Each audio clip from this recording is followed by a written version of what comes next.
Are you reeling in the years, stowing away the time? Are you gathering up the tears? Have you had enough of mine?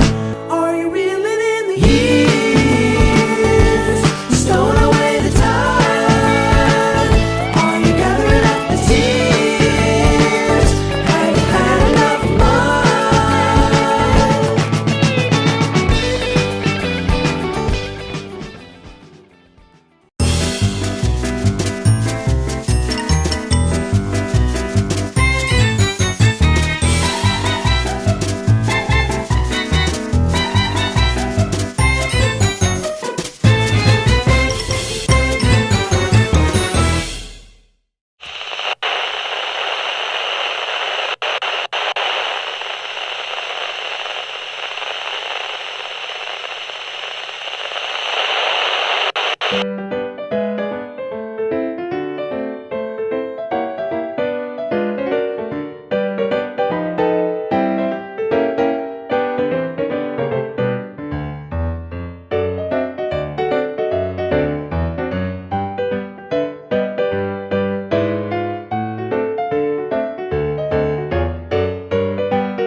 There was no Marbrook Elementary School at the time. There was no McCain High School at the time. He owned all the land. And here is the deed to the land. We took a bus every day, if you lived in Albertson Park or in Falkland Heights, to Marshallton School. I thought to myself, and that's the only problem we had? Many years ago, this farmhouse stood proudly and basically alone in a very rural part of what is now the Red Clay Consolidated School District. If you lived in this structure after the Civil War, you might have gone to the Harmony one-room schoolhouse on Limestone Road, and after completing your 8th grade year, your public education would most likely have ended, since there were only private high schools in Newcastle County at that time. Wilmington High School was established in 1872, so after then, you might have gone there. And if you were completing 8th grade in the mid-1890s and wanted a high school education, you would have gone to the new Alexis I. DuPont High School on Kennett Pike, just outside the Wilmington city limits. And by then, you would probably be attending the first Brandywine Springs one-room schoolhouse. And that would have been your best option until the mid-1930s, when the new Henry C. Conrad High School was built near the Richardson Park School just off Maryland Avenue. And by then, you would have probably attended grades 1 through 8 at Marshallton Consolidated School number 77 until the mid-1950s, when you would have attended Anna P. Mote Elementary School, and by the end of the decade, the newly constructed Brandywine Springs Junior High School. Conrad would have remained your high school until the early 1960s, when John Dickinson High School opened on Milltown Road. But just 6 years later, you would have been a student at Thomas McCain High School on McKinnon's Church Road. This structure where you lived never moved. And yet, according to when you finished your pre-high school education, your high school would have, at one time or another, been what are today the 3 remaining comprehensive public high schools in the Red Clay Consolidated School District. And several of the schools that you might have attended are still standing today, but no longer serve as school buildings. There's a story here, and that's what we will present in our 3rd and final episode of the history of Red Clay Schools.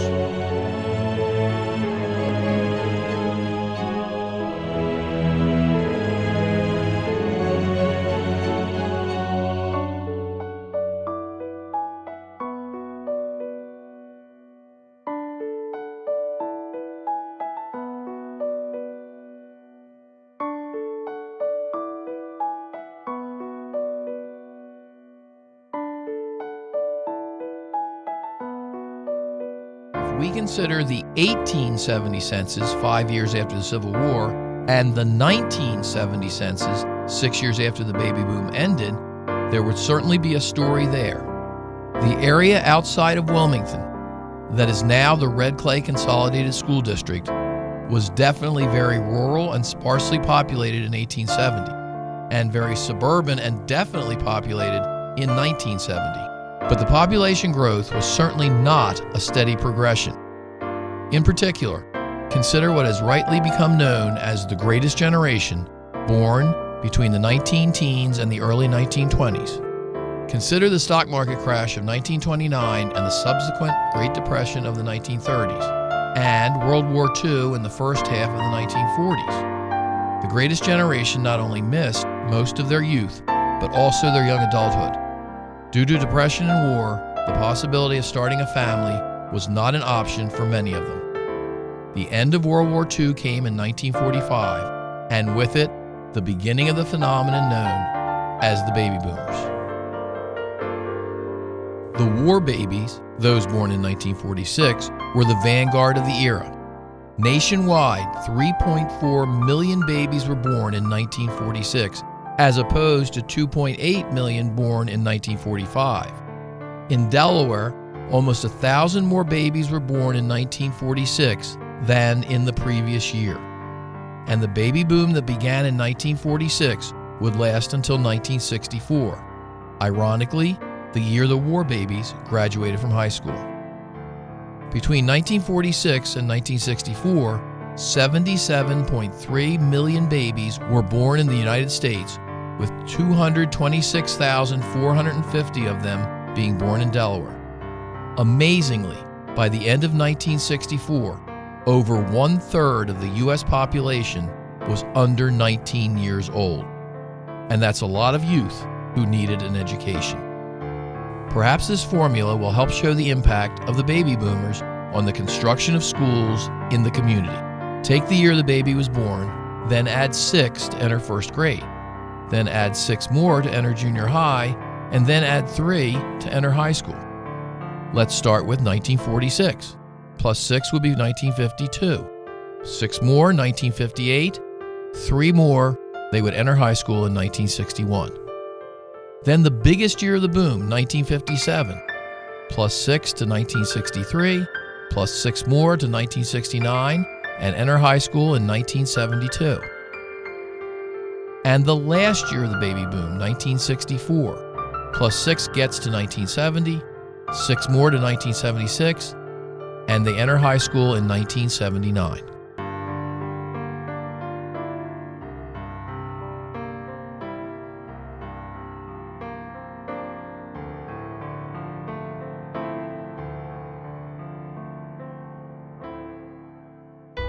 Now let's start putting the story together.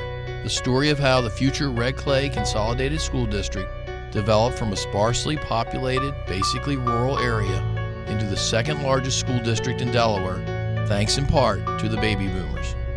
Let's return to the 5-part map introduced in episode 2 to illustrate the 5 school districts that existed between 1969 and 1978. Probably the easiest part would be the one urban area, that section of Wilmington that is now part of Red Clay.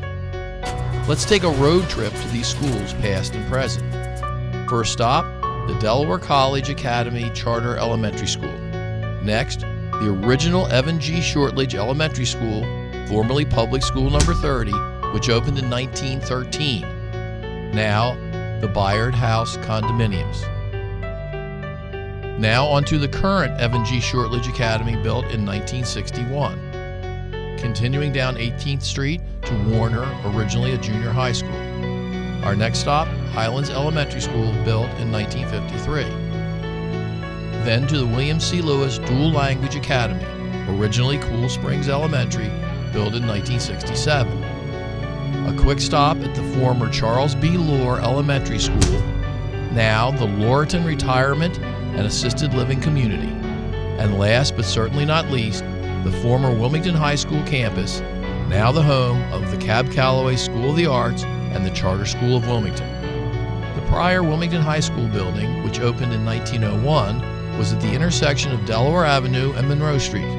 It remained at that location through school year 1960-61. The new Wilmington High School was constructed at the very edge of the Wilmington city limits and opened in the fall of 1961.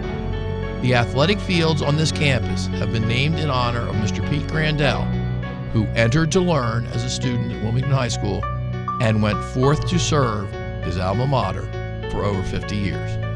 Pete Grandel was a guidance counselor at Wilmington High School. He had been there for quite some time at the point when I was there as a student, and everybody loved Dr. Grandel. He was a lot of fun to talk to. He always had a great story. They named the soccer field, pardon me, I'm a Spanish teacher, after him once he left. Odd route numbers run north-south. Even route numbers run east-west. There are 4 even route numbers that run west out of Wilmington that form the skeleton of what became the Red Clay Consolidated School District. The 2 more northern routes, 52 and 48, run basically due west out of the city and lead into Pennsylvania. Route 52 comes out of the city as Pennsylvania Avenue and becomes Kennett Pike. Route 48 comes out of the city as Lancaster Avenue and becomes Lancaster Pike.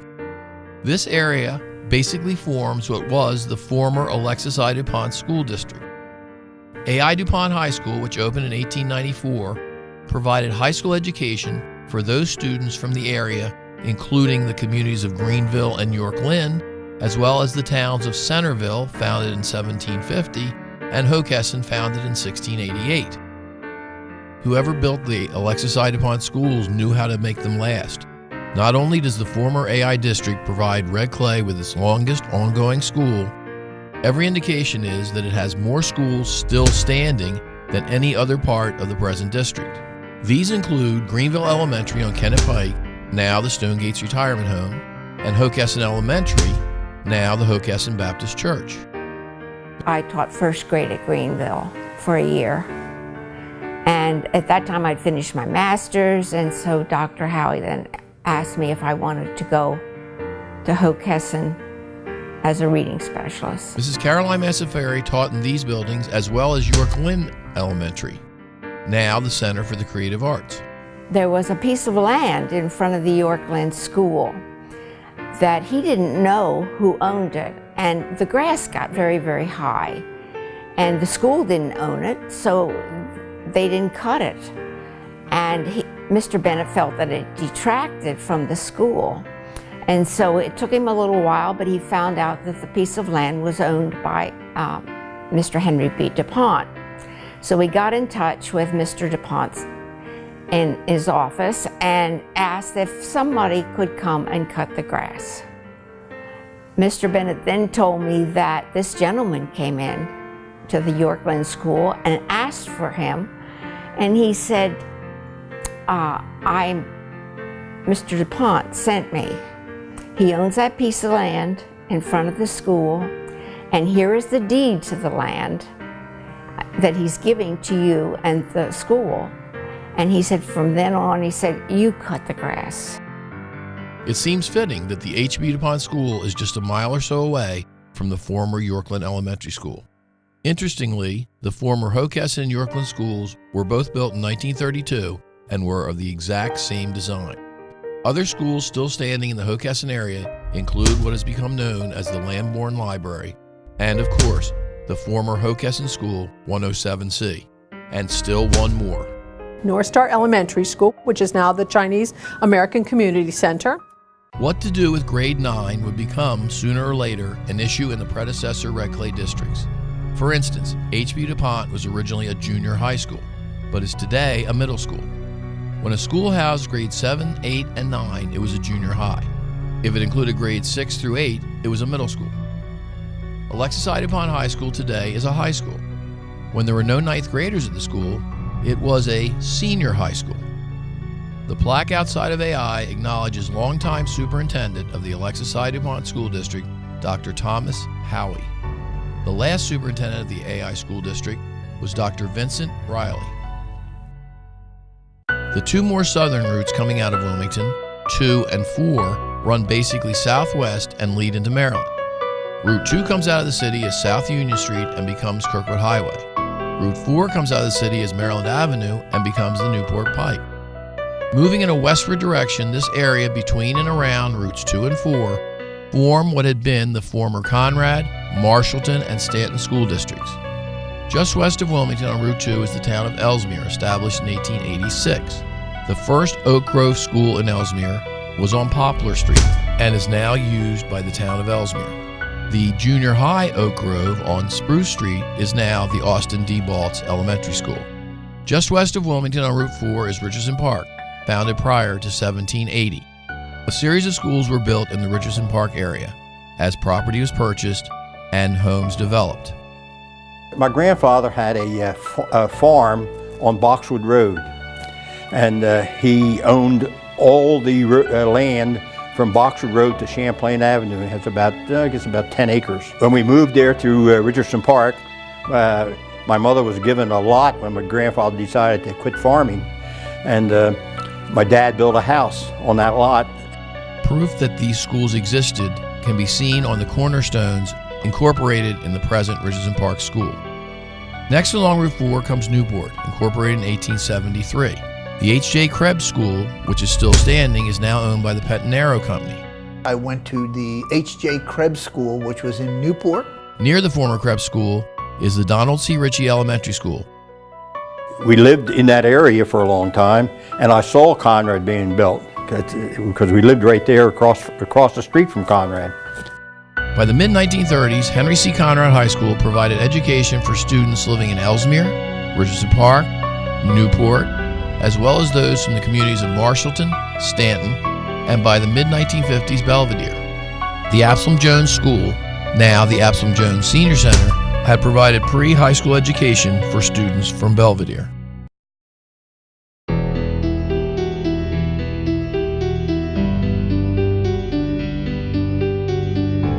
In the mid-1940s, the two remaining former school districts that now make up the Red Clay Consolidated School District contained the most rural area. The impact of suburbanization can be shown in the numbers of births in Delaware in 1956. 3,744 babies were born in the urban areas of the state, while 6,472 babies were born in the non-urban parts of the state. Wilmington was a city. The area served by the AI district had established towns and communities, as did the Conrad area schools. The area containing Marshallton and Stanton had the greatest amount of farm property available for the growth that boomed in the 1950s and 60s. Consider the intersection of Duncan and Milltown roads. Duncan Road parallels Newport Gap Pike, as do Centerville and Center roads. Soon there would be Cedar Crest and Cedar Knoll near the Cedars on Newport Gap Pike, as well as Hyde Park, named for a stream named Hyde Run. Milltown Road parallels Kirkwood Highway, as does Falkland Road.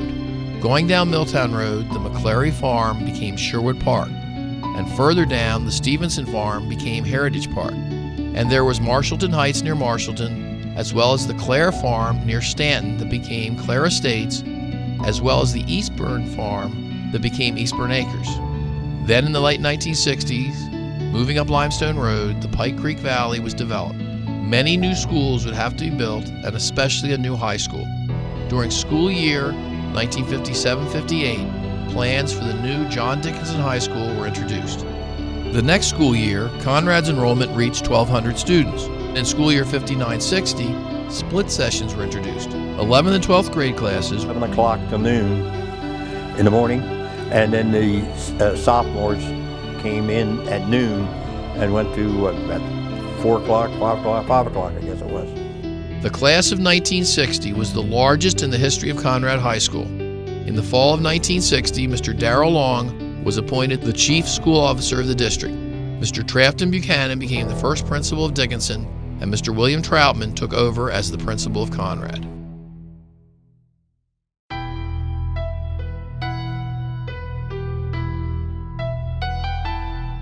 On September 21st, 1930, there was a community meeting with Dr. H.V. Holloway, State Superintendent of Schools, to decide whether the Brandywine Springs School should consolidate with the Marshallton School. The result of that meeting was the building of Marshallton Consolidated School number 77. The first time the word consolidated was used in the area destined to become the Red Clay Consolidated School District. Marshallton at that time really served a lot of students in what is the Red Clay area. Old Marshallton, as it eventually became known, contained grades 1 through 8. The need for another elementary school became evident in the early 1950s.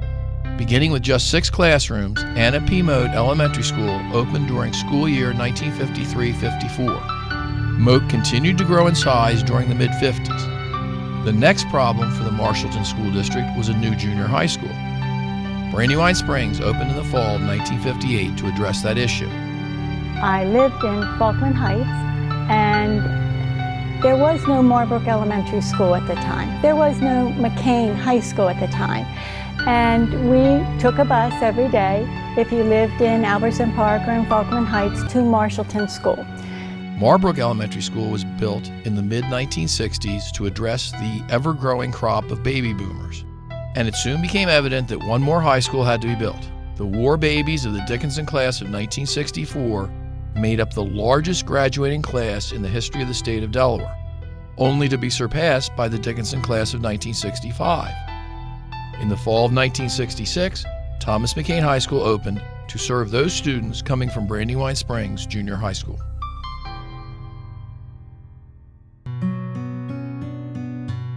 Harlan Highfield's life touched many parts of what is now the Red Clay Consolidated School District. He was a graduate of Alexis Hyde High School. His wife was a graduate of Wilmington High School. They both taught at the Richardson Park School where they met, which led to their subsequent marriage. By the time I got to 6th grade, I really became thoroughly interested in athletics. Mr. Highfield was my first baseball coach. Mr. Highfield's mother and grandmother had both taught in the one-room Brandywine Springs School, and his son and namesake, Harlan Highfield Jr., enjoyed a successful career as a teacher at McCain High School. When I came to McCain, I found the faculty to be very receptive. And Mr. Highfield made the transition for me a very, very smooth one, because I became involved in the plays, which made it wonderful for me to do. After serving for a number of years as an administrator in the Wilmington public school system, Mr. Highfield Sr. was offered the position of supervising principal of the growing Stanton School District. He succeeded Miss Laura Little, a longtime educator in the Stanton area. Her name was Laura Little. She was outstanding. She really was. She's probably one of the best principals I've ever had. I remember we went on part day teaching. The first and second grades went from 9 to 3. The third and fourth went from 8 to 12. And the fifth and sixth went from 12 to 4. It was amazing. We had a faculty meeting after the first day of this busing, bringing kids in, going out, and I remember Miss Little saying, "It went pretty well, but we have to make a change." She said, "We have to change the doors." She said, "We have to have the children coming in one door and the others going out another door, and that will alleviate." And I thought, with all of these children coming in and buses leaving and going, I thought to myself, and that's the only problem we had? As the war babies turned 13 years old, there was a need for a new junior high to serve them. Miss Little's name appears on the original 1959 plaque, with Mr. Highfield's name appearing on the first edition plaque 1 year later. The Stanton School District area turned out to be a builder's delight. The numerous farms quickly became housing developments. Mr. Highfield oversaw the construction of more schools in what is now the Red Clay Consolidated School District than any other superintendent in the district's history. The very next school to be built was Laura Little Elementary, named, of course, for Miss Little, who lived long enough to see and visit the school named in her honor. 5 more schools followed. These include Forest Oak Elementary in 1963, the Meadowood School in 1966, Skyline Junior High also in 1966, and Heritage Elementary in 1967. The last new school to be built in what was then the Stanton School District was Linden Hill Elementary in 1970, when the last of the baby boomers had reached first grade. Received an offer to teach at Stanton Junior High School, as it was called in those days. I was a teacher there for approximately 5 years. When I became an assistant principal there, I was assistant to Bob Stradling. And when Bob became principal of Skyline, Mr. Highfield made me principal of Stanton Junior High. And when Mr. Highfield retired as superintendent, the board elected me superintendent of the Stanton School District, which was its name at that time. By the early 1970s, it soon became obvious that there was no need to build additional schools, and it wouldn't be until 2005 that a new elementary school would be built in the Red Clay community, and that was the new North Star Elementary in a formerly rural area near Hockessin. And the rest, as they say, is history.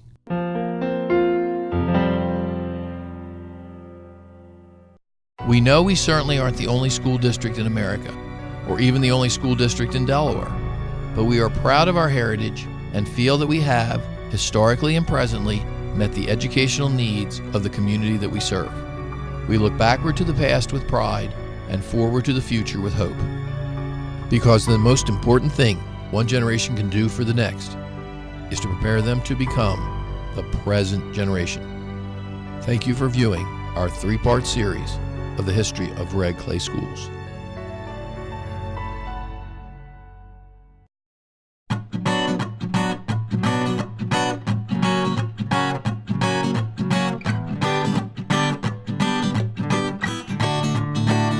The sun shines bright as it moves across my face. I feel the light. And I am just overwhelmed, very surreal, and very thankful. And I'm so very, very happy to be a part of this community. Thank you. Life is good the way it should, the way it was meant to be. And it's a beautiful day.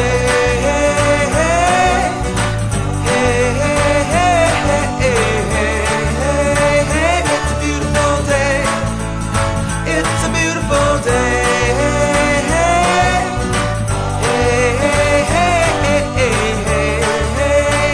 It's a beautiful day.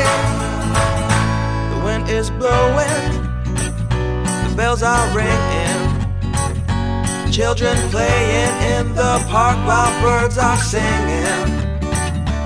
I am walking, and I am laughing, Life is perfect, I'm not trying, it's just happening. And it's a beautiful day.